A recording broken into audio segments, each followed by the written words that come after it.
Wycombe Wanderers Show. Welcome to the latest edition of the Wycombe Wanderers Show. Slightly international feel again this week. Not quite as international as last week in that we're not speaking to someone who's just come back from Poland, but we are speaking to someone who's in America. Bob was in... Where were you last week? So last week I was in Phoenix in Arizona, and this week I am in New York City. Wow, the Big Apple. The Big Apple, indeed, yes. Still nobody has commented on any of my Wycombe Wanderers gear that I'm wearing, which I'm slightly sad about, because I thought the Wycombe Wanderers worldwide phenomenon, never any good at saying that, was getting bigger and bigger. And obviously we now have 4,000 Iraqis. Is it 4,000 or 8,000? I can't remember now, following us on Facebook. But I've not come across any of them in New York. I'm sure it's just a matter of time. I'm sure it is, yes. Yeah, I'm determined that somebody is going to ask me about my Wycombe Wanderers top before I return home this time next week. If not, just try and cause a scene, and then they probably will. Yes. Well, at the airport, I don't think that will end very well, and then you might not actually see me again for another couple of years. But it'll be a great story, and one we'll be able to talk about for years. That's true, yes. When you see in the newspapers, a British man with a Wycombe Wanderers top was detained at JFK Airport. That might be quite entertaining. Coming up on this week's show, in a more normal way, we'll be reflecting on back-to-back wins which have seen Wycombe Wanderers move level on points with new leaders Rotherham. A fantastic victory on Saturday against Bolton Wanderers in the Wanderers Derby, and then a fantastic win as well on Tuesday evening down at Plymouth Argyle, who were is that how they talk? Who were the league leaders at the time before the game? So we'll be looking at that, especially on the back of a run of 5 games without a win, especially pleasing. Also, we'll be catching up with chairman of the Wycombe Wanderers Ex-Players Association, Alan Hutchinson, who's worked alongside 12 managers at the club, which coincides quite nicely with 12 years of the current boss, Gareth Ainsworth, being at the club. I'm sure you used that accent when we also played Ipswich Town. You might well be right, actually, yes. It's just yeah. Your generic West Country stroke East Anglia accent. Need to work on that a little more. All that and more on the way in the next hour as well. Plus, of course, we'll look ahead to the trip to Sheffield Wednesday here at Wycombe Sound. But first, let's chat to Bob in America. Sounds a bit strange. Let's chat to Bob in America about a game that was at Adams Park. Our American correspondent, and also, as mentioned, we'll reflect on a new signing which was unveiled just before kickoff on Saturday as well. But what a great turnaround, because only last week we were reflecting on 5 games without a win and thinking, oh no, what's happening? Nothing's happening. What's happening? What are we going to do? And then all of a sudden, as if by magic from nowhere, 2 wins appear. Indeed, I think it's crisis. What crisis? All of those people on Facebook who were being very negative, and even some of them being slightly negative about Gareth. What a difference a week makes, and how fantastic. 2 wins. Bolton Wanderers at home. Well, yes, if you're promotion candidates, clearly you're probably thinking that's 3 points. But away to Plymouth, I didn't really see that one coming. Certainly not a 3-0. How fantastic. But yes, let's first of all focus on the home game against the Bolton Wanderers. And it was very much the Sam Vokes show. So in the first half, he hit the post. I don't think I've ever seen a shot look more likely to hit the post and then cross the line that didn't than Sam Vokes' one. It was almost like one of those, those, actually, Colin, you probably don't because you're not into dogs, those dog toys you can get, those dog ball toys you can get, where the ball doesn't quite move in the way that it should. That's how Sam Vokes' shot against Bolton that hit the post looked to me. It was like, yeah, this is definitely going to go in. Oh, no, the ball's moved in a very strange way and it hasn't. Are they available in the club shop? I knew you were going to say that, and they should be, yes, along with the dog leads and the battery-operated trousers. Predictable humour, there we go. There's certain things that we have to mention every week, just for all of those people who are playing the Wycombe Wanderers Show bingo. There you go, you're already halfway to a full house already. Then, obviously, Sam Vokes did score in the second half, a fantastic header, and we ended up seeing out the game, which, thank goodness for that, after the run of defeats and not winning at home that we had. I was going to say, especially at home, seemed to feel especially good. Well, and I think because we've made so much of our home form, and what was it, eight home wins on the trot, and then to suddenly see our home form basically fall off a cliff was a bit of a surprise, and clearly not welcome at this stage of the season. But I do think, with regards to the whole League One promotion race, I know it's a cliche, but it is that thing of it's a marathon, it's not a sprint, and it is one of those marathons that you now watch and you think, oh yeah, okay, so almost everybody's having a little bit of a go at the front of the field, and it's only going to be, I think, in the last sort of like 5 or 6 games that we're actually going to see somebody emerge from the pack. So we mustn't panic too much when actually we've gone a few games without a win, because clearly we can bounce back, as we have proved.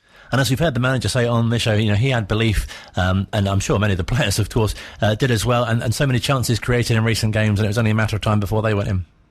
Yeah, absolutely. And, he will always, obviously he always backs his team. He keeps saying to us, it's the best squad that he's ever worked with. And the fact that we're talking about a squad, clearly I think we have missed Gareth McCleary, and it's wonderful that, that he is now back. I think we just have to have that belief when things aren't going well, that actually they will turn the corner and those wins will start coming back. And, they're definitely, proved in the last 2 games. Let's get the thoughts of the manager speaking after the game at Adams Park. Yeah, for half-time you must have been scratching your head and thinking, is there some sort of force field around your position goal? Hit the post and another penalty save.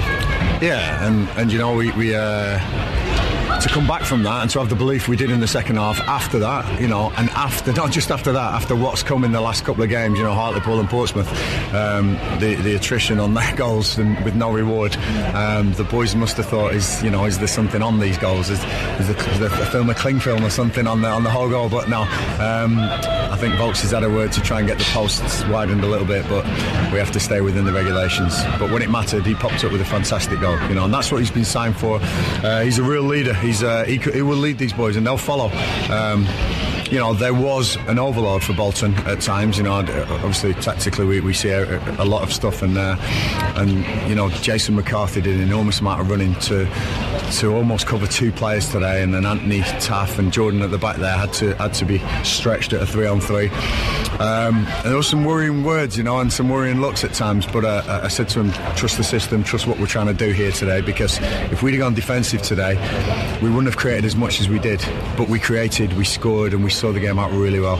Gareth McCleary coming back from fitness is a huge plus for us. I thought Anis had one of his best games for us. He's learning all the little tricks now in football, which is what I want him to do. And like I say, the big players today, David Stockdale, I thought was outstanding with some of the saves he made. Not major. There's one-on-one first half, which yes, he's got to do, but their keeper had one as well. But just his Stewart at the end there with coming out and making himself big. His feet were fantastic today. And Sam Volks, when it needed to be put in, it was a fantastic header, back to his Premier League days, I think, that one. So really pleased.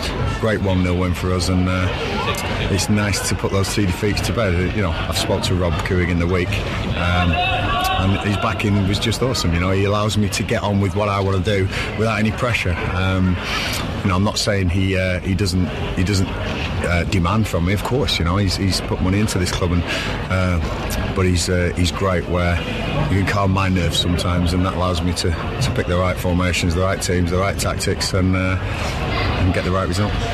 You talked about Jason McCarthy. It was his cross there, and Wycombe's crossing perhaps let them down a bit in the last 2 games, but today he was really back on it. Yeah, I don't think just crossing. I think finishing let us down in the last 2 games. We've had some good opportunities, and we just haven't capitalised on them. So Jason works hard on his crossing every day in training. He'll be out there doing his little bits, as they all will. They all work on their little individual bits, and they are what matter, in games when it's so tight. And Bolton came. We knew they'd tie a second half after what they went through midweek. They're probably a little bit weaker than they have been, but Ian's a good friend, and he'll have them going. So for me, this is a good scalp at home.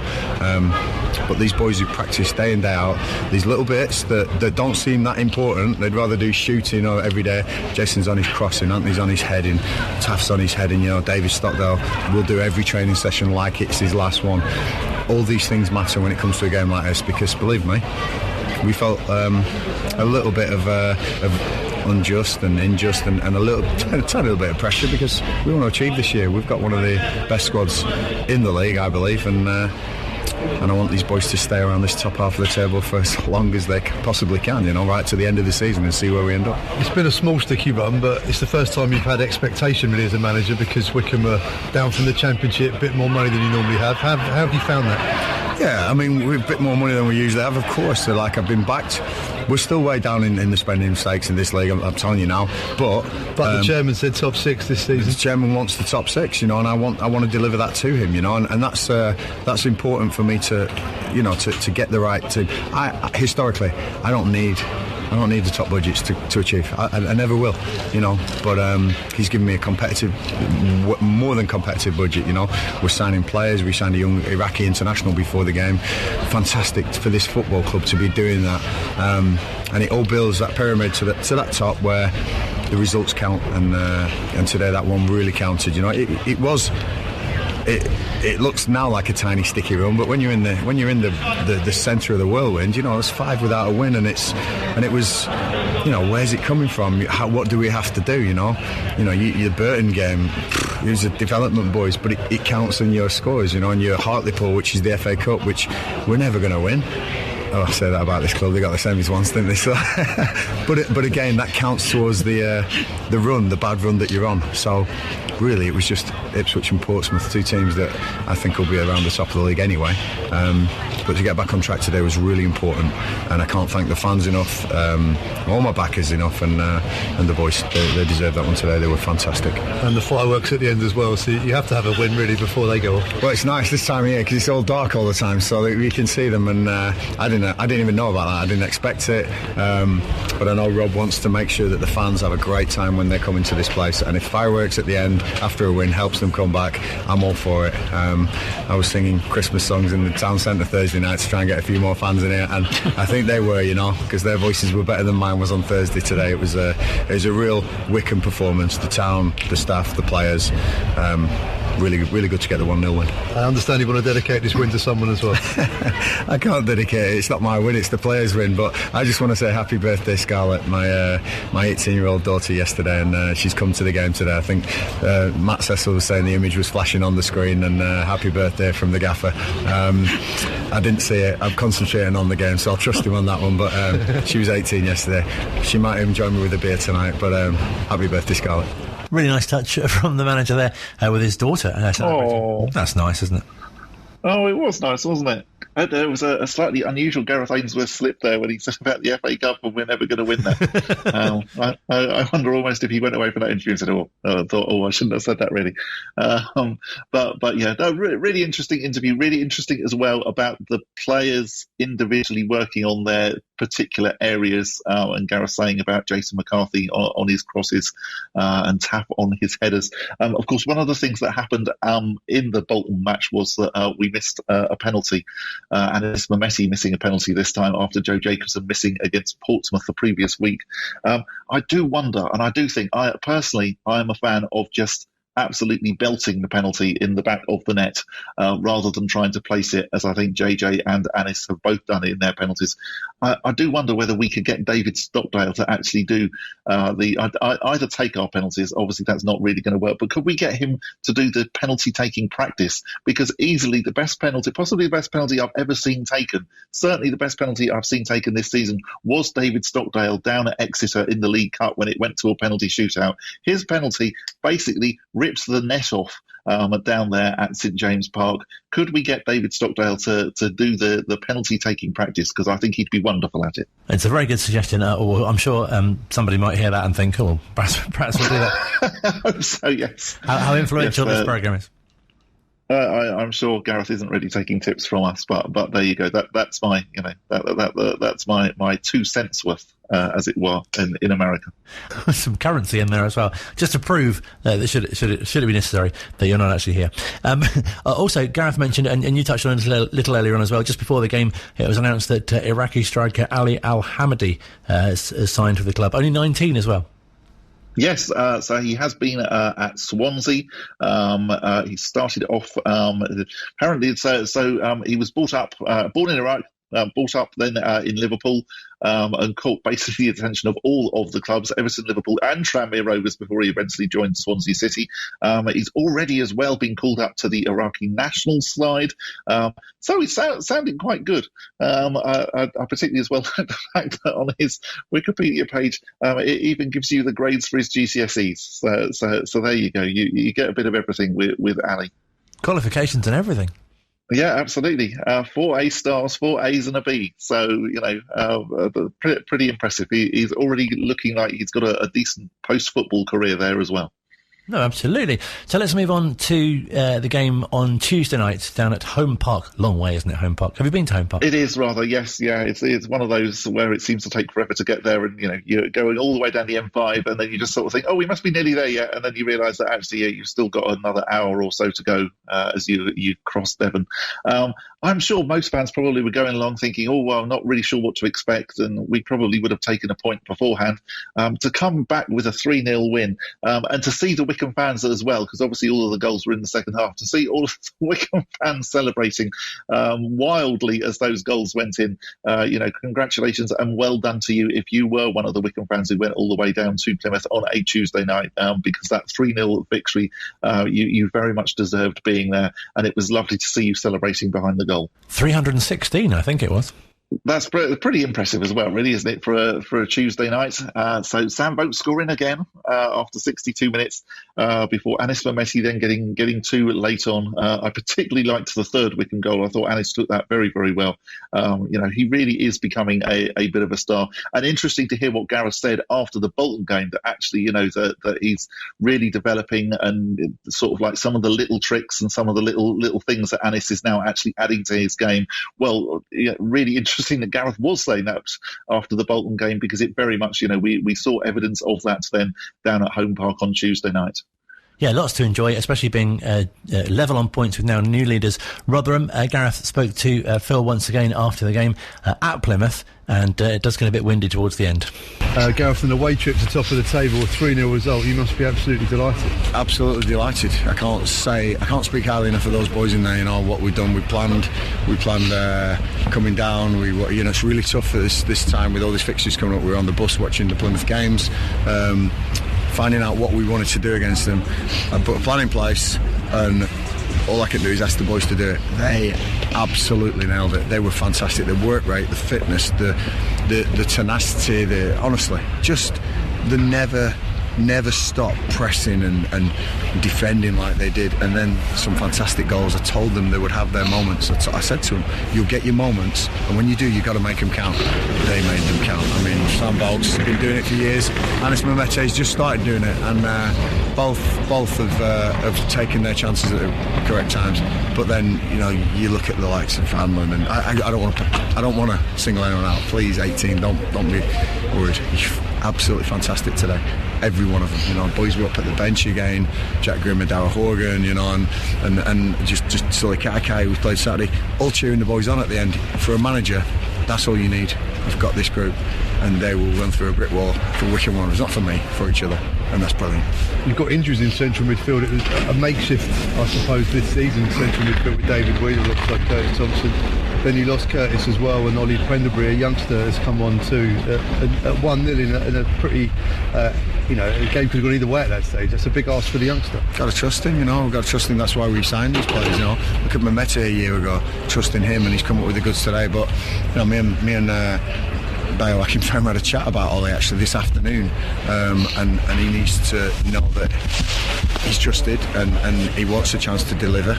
And speaking of Bale, he's doing that now. He's this whole guy. Don't write him off, by the way, but he is now taking on that mantle of the pastoral care, the behind the scenes. He's doing amazing. I mean, everything's just falling in place at the moment. It's really early, Phil. I'm not getting carried away. But it's hard not to when you come to top of the league and put a performance in like that. Plymouth are a very good side, very good manager, and we've got some fantastic fans. I know there's a pantomime issue here, and I'm the villain, but this passionate, and this is a tough place to come. No wonder they've been so high in the league. They play some good football and got great support. But tonight, I thought we thoroughly deserved the win, and like you say, a few changes might have raised some eyebrows at the end there, but they were all a plan to negate what Plymouth were trying to do to us. They'll be back. It's very early in the season. I'm not getting carried away, but inside I'm jumping around because I've seen probably the performance of the season. Maybe not, because we've done so well at home, but performance at the right time. Everyone thought we'd gone off the rails. Believe me, the rumours of us being an average team are untrue. We're a good side, and we want to keep being a good side, and we want to keep pushing and probing and attacking these teams away from home and being super entertaining at home as well. Plymouth were unbeaten before today here at home in the league, and you've not only beaten them, you've kept a clean sheet as well. Yeah, Stocko's over the moon. That's all he cares about. He cares about winning, but he loves his clean sheets, and it's a great place to come and do that. After the Ipswich and Portsmouth results, Portsmouth performance was out of this world. How we haven't won that, I'll never know. But the wheels are firmly back on. I'd like to let everyone know that, and looking forward to the next game. Next game, Sheffield Wednesday, another long away day, but this will give you the perfect platform for that trip. Yeah, we're going to have to rest the legs and get the legs back, because there's some boys there. Curtis Thompson's limped off, Sam Vokes has limped off, but I've got Sully Kaka, I've got Darragh Horgan, I've got Jack Grimmett on the bench there. 3 real big names in League One. So it will be a squad game, it always is, and tonight belongs to the squad. Some really positive things to come from that, not to mention at least the depth of the squad. Some of the names on the bench there, as Gareth mentioned. Yeah, very, very impressive. He slightly singled out Brandon Hanlon and then obviously slightly regressed it. It does sound like the complete team performance. And really interesting as well then what he was saying about Bayo and how obviously he's doing so much behind the scenes, preparing the team and helping out. Which I think for somebody of his stature, and just all of the stuff that we know that Bayo has going on social media and all that sort of stuff, you don't really expect that actually he's behind the scenes doing all of that, and it's just absolutely brilliant to hear that even those players who aren't playing are contributing in such a massive way to the club. Still to come on the Wycombe Wanderers Show, we'll be catching up with the chairman of the Wycombe Wanderers Ex-Players Association, Alan Hutchinson, talking about his time working with different managers at the club, and we'll look ahead to Saturday's trip to Sheffield Wednesday here at Wycombe Sound. Online, on Radio Player, and on 106.6 FM. This is Wycombe Sound.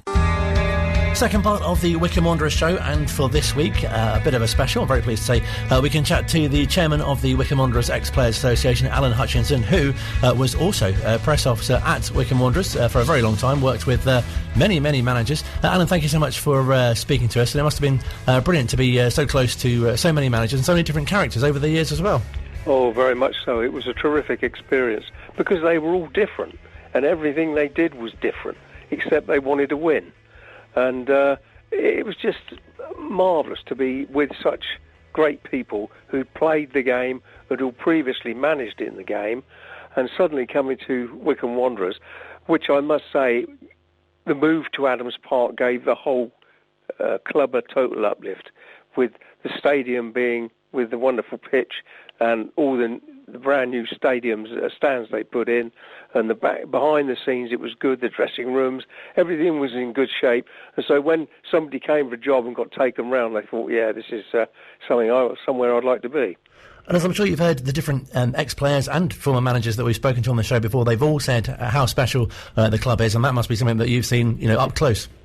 Well, very much so, because I went to Lokes Park for the very first time in 1952, when my grandfather took me along to a game just before my 10th birthday, when I saw Tufnell Park, Edmonton. And it was their very last game at Lokes Park, because they were bottom of the league, and they went out finally at the end and never came back. It was never reformed again, because financially they just couldn't afford to come into the Isthmian League.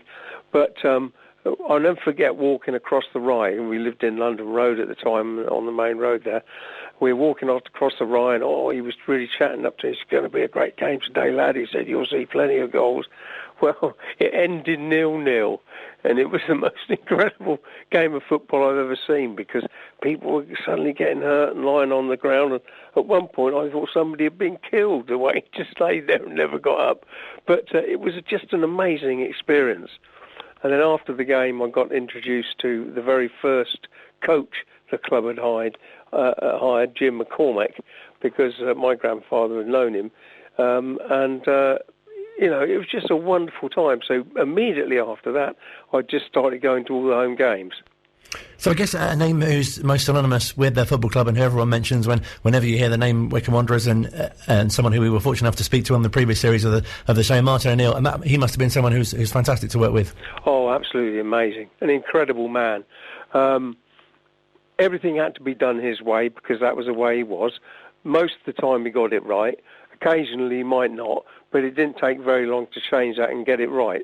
He was an amazing character, and at first I wondered whether I was going to be capable of working with him, because here we had a guy who played for Nottingham Forest and Brian Clough, who was the most amazing manager, and also, of course, the captain of Northern Ireland. Fantastic team, which they had when Martin played. So he was somebody very, very special, and that came across when he spoke to the players or when he spoke to anybody else at the club. But once you started working with him, got to really know him, you realise what it was an honour to work with a guy like that. And we've heard all sorts of behind-the-scenes stories from the likes of Terry Evans and people that they've experienced, what Martin was like in the dressing room, obviously. But did it feel a bit like a sort of a revolutionary period, because obviously it was the time that the club were getting promoted to the Football League, and as you mentioned, moving to Adams Park as well? Well, yes, absolutely. But I mean, not only that, of course. I mean, he took us to Wembley twice, and we won the FA Trophy, which was a phenomenal achievement. But then, I remember him saying to me, he said, "Oh, don't worry, Hutch," he said, "we won't be in this division for too much longer." He said, "We're going to go into the Football League." I said, "What?" He said, "Yes, we will, don't worry about it." He said, "We'll do it." And sure enough, we did. We won the GM Vauxhall Conference and got promoted. And I think that really gave him one hell of a lift, because he had chances to move to clubs like Leicester City, Norwich. There were quite a few clubs that wanted him. But he decided to turn all of them down to stay at Wycombe, because he wanted to get them into the Football League and do the very best he could for moving the club upwards, before a finally good offer came in from Norwich, I think it was, and off he went. And he obviously built such a team which, the backbone of the team stayed the same for a number of years as well, and obviously played some very exciting football as well. Oh, very much so. And I'll never forget, he came in, and after, 6 months or so, he said, "How long have some of these players been here?" I said, "Well, quite a while." I said, "Because at the old ground, we had quite a few of them." I said, "They were brought in by the previous manager." He said, "Were they?" He said, "Who was that?" So I said, "Well, it's Jim Kelman." Goodness me, he said, he had a terrific eye for players. He really did. And of course, what he was talking about was inheriting, as it were, players like Steve Guppy, Matt Crossley, just to name, there's only two at the moment, but there were so many really good players that Jim had got into the team and had moved on. And when Martin took over, I'm sure he was thinking, well, we'll make a few changes.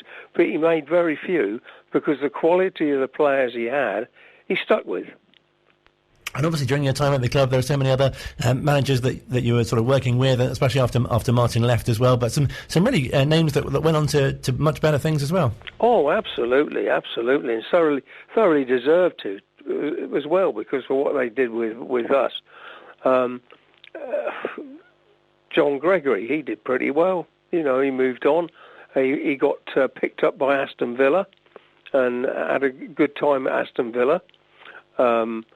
Laurie Sanchez had come in, and he'd done exceptionally well, and he'd worked at other clubs. Tony Adams, of course, that was unbelievable, because and I did say to the owner, I thought it was a big mistake taking him on.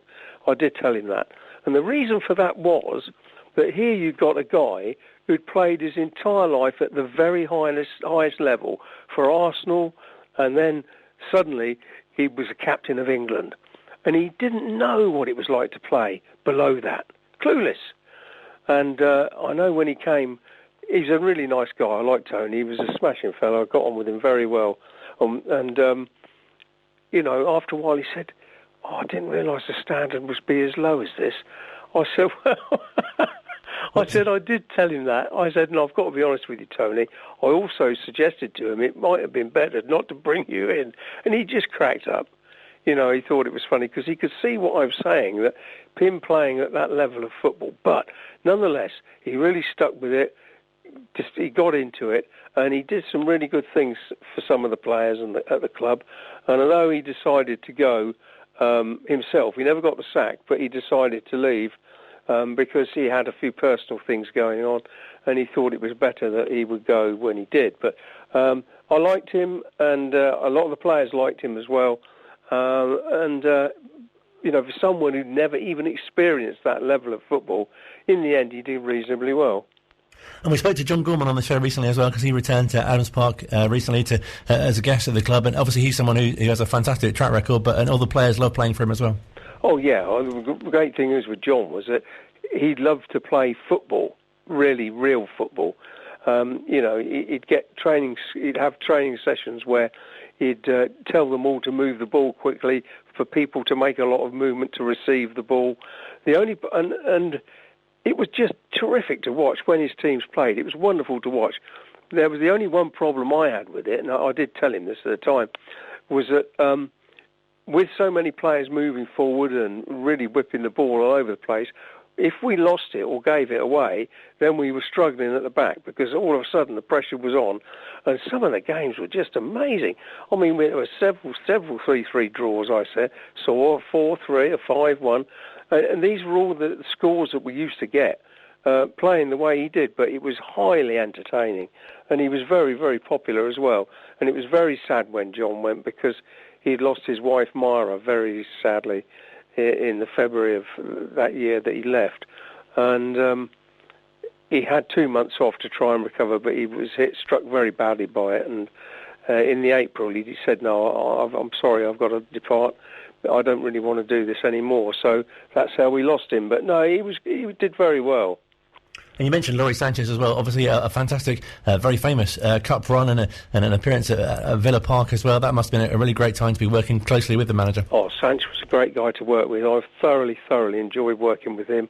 And Terry Gibson. Terry Gibson was a terrific fella, absolutely top-notch. The players loved him. He wasn't a coach, but he had clever ideas of how he used to get through to the players. He'd be on the training ground. He would play in the game. And then suddenly he would stop it and say, no, look, you should be running here because the ball's about to go there, so you should be running there. You should, on this right-hand side, you should be moving up so that when the person over there gets it, he passes it to you. And it all used to work really well. And the players loved him. They absolutely loved him. And Sanch did the most incredible job getting us to the semi-final of the FA Cup. And Liverpool had to make 2 strong substitutions to make sure they beat us, because we were giving them one hell of a game. And in the end, they won 2-1. But, you know, it was a tremendous achievement by Laurie. Then he made a very big mistake. And it was sad that happened, because he'd done so well. Because he'd felt now that he'd put so much into it, he wanted to have an extra coach come in. And I said, well, what about Gibbo? I mean, he's done well. Yeah, I know he has such, but he's not a coach. I said, but players love him. They love him. Well, it turned the tables for Laurie, because he brought this guy in, and he wasn't very popular. And unfortunately, we started losing games. And we went to the club, Tranmere Rovers, the club the other side of Liverpool. Yeah, Tranmere Rovers. That was his very last game. And he said, well, whatever happens today, I'm going. They've told me they want me to go. So a few of us that knew him well and worked with him well and really got on with him, we all sat together and toasted his departure. We were 0-0 with about 10 minutes to go, and then one of the Wycombe lads put the ball through his own net, and we lost 1-0. And that was the departure of Laurie Sanchez. It must be great to have such a close working relationship, though, with so many different people, and I know, some of the managers have become, personal friends as well. Oh, without a doubt, yeah. I mean, Martin I still keep in touch with quite a bit. I don't hear from him as much as I used to, and I don't ring him as much as I used to. But, it's just great to keep in touch with him, because they're such terrific people. Sanch I'd not heard of from for a long, long time, but he's a great guy. John Gorman I saw a few weeks ago when he came to the club, and it was nice to chat to him again. But yeah, it's just really nice. Of course, John Reardon, somebody I knew very, very well, because John ran the club after Brian Lee departed from the manager's position. And I met John in the 50s when he played for the club. And he was a good manager. He did very well when he took over from Brian. And the good thing about him was, a lot of people probably wouldn't have known, but he had a very good eye for a player. And I went to several teams with him to look at players. And after a short while, he'd say, yep, that's the guy, I like him, he's the one. And he'd say, oh, when I told him to look at this guy, he said, not sure about him. And 9 times out of 10, those remarks were so accurate, they turned out to be exactly what he said after a few more games. So we signed quite a number of players that John has suggested we should take on, and he did very well for the club, John Reardon, very well. And are there any other managers that you work with who particularly stand out, or perhaps any memorable occasions especially that stand out? Well, I think I managed most of them. Paul Lambert, of course, was another one you've not mentioned, but he came in and he did very well. Again, somebody that had a good eye for a player, and he did very well. Neil Smiley, unfortunately, he was working with John Gregory, and when John Gregory went, Neil took over. And his first few games he did very well, but then when they made him the manager, things started to slide a bit. And so unfortunately he didn't last that long. But there was someone else that ran the club. Alan Smith was another one. Again, he started well, but didn't carry on, and he wasn't there for very long. But in the main, Jim Kelman was someone I liked very much, because I first met him at a coaching course at Bisham Abbey, where Brian was the director. Brian Lee was the director, and that was good because he was also the manager of Wycombe. So I got to know him very well. And when Jim took over, it was because we had been working for 2 years together at Bisham Abbey coaching during the summer. Young kids coming in and on the summer break and wanted to do some coaching, and we used to train them and get them going. And then after a while, Brian, who got to know him very well and used to watch what we were up to, took him away to one side and said, look, we're looking for a new manager at the football club, and I've told them that maybe you're the man. And that was exactly how it happened. And Jim Kelman, of course, took the job in 1978. Yeah, it's fantastic. You must be so proud as well of how the Ex-Players Association has developed in the years since you founded it, and former managers as well who are members too.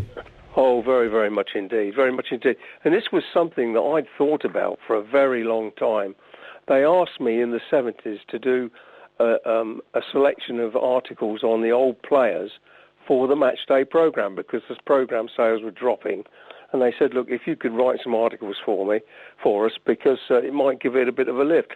Well, because I knew quite a few of the old boys who played in the 1920s and 30s and 40s, I did interviews with all of them. And, of course, they were so interested and fascinating reading these things, because they were people they'd heard about but didn't know anything about. And suddenly here it was in the matchday programme. And the sales went, shoom, it really rose. And it was while I was doing the interviews with the 20s boys, it really came upon me, well, an ex-players association would be fantastic, because they'd say to me, oh, I understand you're doing an interview with so-and-so. Yes, I am. Oh, well, give him my best wishes when you see him, will you? He said, I haven't seen him for about 15 years. And you see, by having an ex-players association, you can knock that on the head. You have meetings, you have annual dinners, and such as us this year, for example, we've got some really good things going on. Obviously, we've suffered like everybody else with the lockdown in these last couple of years or so, which has been pretty bad. But our annual dinner, which we had to cancel for November, as we always hold it in November, we've now cancelled that, and we're going to hold it now on Friday the 6th of May at the football club. We've also booked our quiz night for Friday the 19th of March, which is a terrific evening, always run by John Maskell and Vince Faulkner, and they do a terrific job, and it really is a good event. Then we got the bowls on Tuesday the 21st of June at the High Wycombe Bowls Club in Chestnut Avenue, which is a John Taylor thing. It was something that he launched and wanted to do. And then we got our golf day, which was originally launched by myself and Jack Tomlin quite a few years ago now, but that's been very successful too. And that's going to be on Friday the 22nd of July. And then we're going to hold another annual dinner for this year, for next year, on hopefully Friday the 25th of November. That's to be confirmed, that date, mainly because we've not had the fixture list out for next season. And being on a Friday, we don't know whether Wycombe will be at home. And if they are, that wouldn't be a good night to hold it. So anyway, that's the kind of thing that happens. We have all these events going on, and then we've got a fantastic committee which do all this work. We all get together and go through things, and it's just wonderful the way it's done. I mean, John Maskell's our president. JDT, or John D. Taylor, is the vice chairman. Vince Faulkner's just been appointed the treasurer. Glyn Creaser, bless him, is the new membership secretary, and he's luckily recovering from what was a very nasty incident, but he's on the way up, so we hope to see him soon. And Susie Clark is our secretary, and Susie's a lovely girl. I mean, I took her on in 1996, and she worked at the club and was terrific, and she worked for many years there. And then when I launched this, I asked her if she'd be the secretary, and she said, "Oh, I'd love to." So she's the secretary, and Jog Bignell is our ticket master. So if any of the players want a ticket, they give John a ring, and he books it all, gets it all organised. And then Ken Wilson, of course, who helps run the golf. Bob Dell, I haven't seen him for a while, but he's very, very busy. Keith Samuels, a great player in the 60s and early 70s, and he's a real character. Brian Lee is good to have on it for, his past history with the club and what his knowledge in football. And Peter Sotheby, who's both an ex-player and a former manager of the club. So it's a terrific committee, and we meet up once a month and make these decisions. Some fantastic names, and also the camaraderie as well with the different generations of former players comes across so well. Oh, yeah, well, it has to be, because, you see, when I wanted to launch this, I had a list of players like Jack Tomlin was from the 50s, and he was going to be on it. By having a player from the 50s, 60s, 70s, 80s and 90s, as we did when we launched, it meant they knew everybody they played with, usually got their numbers or emails, and they could be contacted. And although I knew many of them, I mean, it's difficult to try and make a list of everybody, that you probably haven't got. But whereas getting the player in that knows them, it was easily done, and it was easily manageable. And of course, it's now taken us to over 100 members, which is fantastic. Despite every year we lose anywhere between 3 and 6 people. So if people want to find out more about the Ex-Players Association, how do they go about that? Well, if they want to know more about the Ex-Players Association, they can either contact me, Alan Hutchinson, and my email is alanhutch43@gmail.com, or they can either contact John Taylor, and blimey, would you believe it, I've not got his details in front of me, unfortunately. Oh, no trouble. But you've got it, because Colin's got that. Colin Besley have that.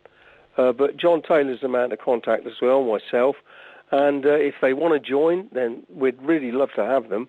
And if there's anything else they need to know, coming to any of our events, which they're welcome to come to.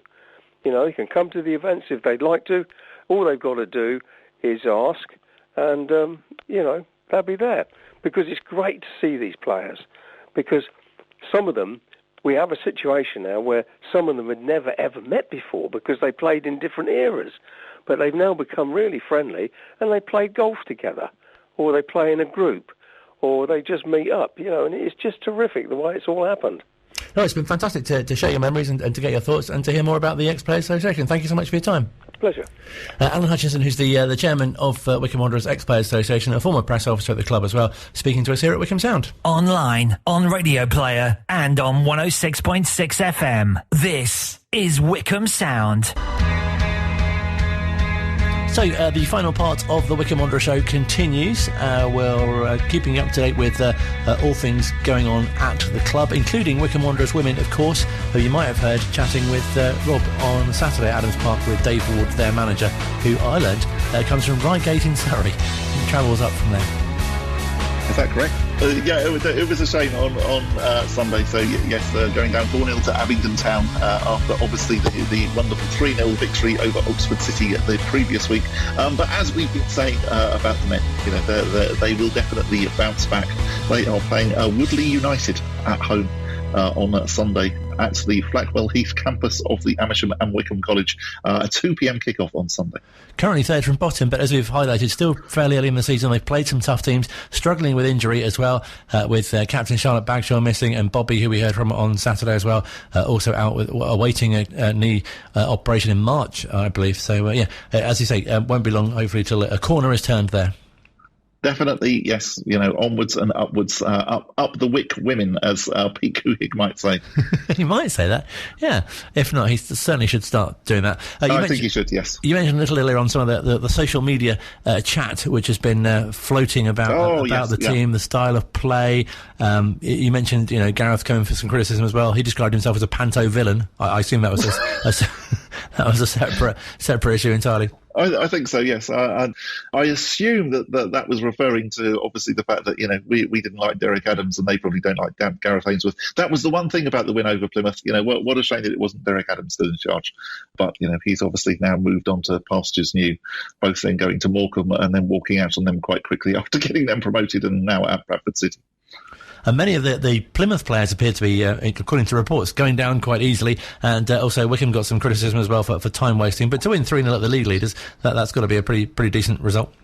Oh, completely, absolutely. And all of those things with regards to the time wasting, I know that we come in for the criticism, but you don't watch every club doing it. And when we're losing 1-0, you see all of our opponents in League One doing all of the same things that we do. So actually why we've got this reputation for time wasting, I sort of get it, because yes, definitely, that David Stockdale is going to do those little cheeky things such as basically decide that actually he wants to take the goal kick from the other side of the goal. But as I say, all teams do it. So I slightly get it and I slightly don't as to why we're always singled out. It's just one of those tags that now, that we have to wear. And I agree with you as well. I think having watched the bits of the Plymouth game, they did go down rather easily, and could easily get a tag of, they're always looking for free kicks in a way that I don't think ever do. And goodness me, particularly, when we have Bayo playing up front, every time Bayo plays up front, you can basically commit grievous bodily harm against Bayo and not get a free kick every time. So Sheffield Wednesday on Saturday, a team who are only 5 points behind us in the table. Yeah, it's our old friend Sheffield Wednesday. We obviously, we always quite like going up there, don't we? And they're always quite welcoming because, of course, we went to their promotion party however many years ago it was now. They're doing okay, aren't they? So they won their last 2 games. So they beat MK Dons. Thank you for that. 2-1 on Tuesday night. Before that, they won 3-2 away at Accrington Stanley. Before they were beaten 3-0 by Plymouth in the FA Cup. But yeah, they're looking rather good at the moment in a way that I wasn't necessarily expecting. Currently 7th in the table. So possibly next time we speak, Wycombe Wanderers could be League One leaders. That could be quite exciting, couldn't it? I mean, wouldn't that be wonderful? And again, rather unexpected. Sorry, I got that wrong. They are 5th. I was looking at an old statistic on a particular website. Yes, they're currently 5th in the division. And yes, we could go top. Although we've said that quite often this season and it's never actually happened. So let's not count our chickens yet. No, definitely not. But really in a good position, obviously going into what could be quite a key Christmas period as well. Yeah, and one of the nice things, in a way, looking back now on the FA Cup defeats to Hartlepool, is that actually the team have got a bit of a break coming up, which they haven't really had. Obviously, we had the international break against Ipswich when we didn't play, but then since then, we obviously have opted to play in the 2 fixtures since then. So after Sheffield Wednesday, the next game is then on the 7th of December when Burton Albion once again visit Adams Park, although let's hope that it will be a very different game to the Checkatrade Leyland Daff Pizza Cup thing, because obviously that was a little bit painful. But at the same time, I think it probably was a one-off. And as Gareth alluded to in one of the interviews, that was with the development squad, even though obviously it does count as a result. And then we've got another home game after that as well, when AFC Wimbledon visit us on the 11th of December. And another game against Bolton coming up soon as well. Yeah, that's right. Yeah, so we go back to Bolton on the 18th. One of those quirks of the fixture list. To be honest, I prefer the way that the Germans do it, where actually you play everyone in a particular order, and then you play them again in a particular order, rather than this slightly odd. There'll always be a couple of games where actually, you might play them 1 month and then you play them another month. Because you do think, well, I don't know, if you've got a player who's out sort of like injured for several games, it seems slightly unfair that then possibly they miss 2 games against a potential opponent. But it is what it is. And yes, Bolton away on the 18th of December, before then a home game to Cambridge United on Boxing Day. And goodness me, Christmas is coming around rather quickly now, isn't it? The fact that it's the 25th of November today. So if you haven't started buying your presents yet, then as you might have guessed already, dog leads are available in the club shop. And where will you be speaking to us from next week? So next week I will be speaking to you hopefully from High Wycombe, strangely enough. Oh, you're back next week, of course. I am back next week, yes. So I'll be sitting opposite you in my cowboy hat and my cowboy boots. Look forward to seeing what you've brought back from America. Oh yes, I shall see. I'll bring you a Cleveland Browns dog lead as well. Thank you very much. Good to speak to you. Have a good week. Thank you very much. Great chat to Bob, who's in New York for Thanksgiving. Luke's joined us as well with the New York themed soundtrack. We were talking to Bob a short time ago about the fact that Rob's show obviously comes from Adams Park on a home match day on a Saturday as well now, and we had the Wycombe Wanderers ladies on as well, which was fantastic, and Dave Ward, the manager, what I've learnt comes from Reigate in Surrey especially.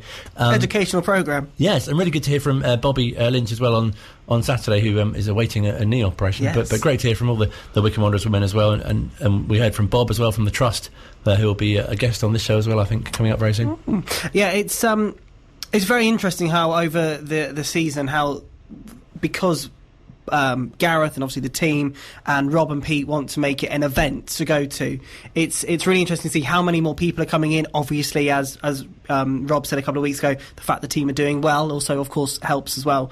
But also the other people that are in the club that you don't see a lot of normally on a game. So the Sports and Education Trust, the Wycombe Wanderers Trust, the ladies are all part of it. And it's great to have the whole Wycombe Wanderers family at these home games. It does really generate such a sort of a feeling of an event, which, as you mentioned, is what the Cougs are trying to do with the fireworks. People are talking about that, the Chairboys Village, the live music, the grill. The grill, the Hellfire Bonfire, the Hellfire Barbecue by Mr. Will, the chef, is excellent. I highly recommend it. And trying to watch Phil get one is also very entertaining. It's nice just to have that interaction with the fans, and they can come along and chat to Rob about football. They can show off their football knowledge against Rob's, and give their predictions and talk about how they think the game is going, and it really adds to the match atmosphere. Yeah, it's been really nice. We've had some of the same voices over the last couple of weeks, as well as people are getting more to trust us, that we're not going to ask silly questions. So yeah, it's been really great to talk to the fans, and obviously being inside the stadium as well has been great, because we've been part of moments like Player of the Month, and obviously new player as well being announced on Saturday, and lots of flames. Interesting for Rob and the team as well, as the temperatures drop. Yes, we've now got a heating inside the gazebo as well, but to keep us a little bit warmer in the cooler months. No, definitely. So plenty of home games to look forward to, as I say, away on Saturday to Sheffield Wednesday, and it could end the weekend top of the table, level on points at the moment with Sheffield Wednesday. No, that's not true. Sheffield Wednesday is who they're playing. They're fifth in the table. Thank you. Rotherham, both with Wycombe on 37 points. Both Rotherham and Wycombe have had back-to-back victories. Sheffield Wednesday a bit more. Actually, Sheffield Wednesday have had back-to-back victories as well, but they're a bit more kind of up and down in their form. So hopefully it should be a good game. We'll get a good result, and then we've got more home games to come as well. The likes of Burton Albion coming very soon as well. Lots to look forward to. Lots of great guests coming up on the Wycombe Wanderers Show in the coming weeks as well. Feels like a really good time to be back in the Blues. Bob will be back from America as well next week. Looking forward to. He might have got an accent or something, or he's certainly bringing some merchandise and perhaps some club shop ideas for Wycombe as well. Thank you very much for listening. Don't forget there's the podcast version available of the show as well from tomorrow, and you can catch up with that and more here at Wycombe Sound. Up the Wick.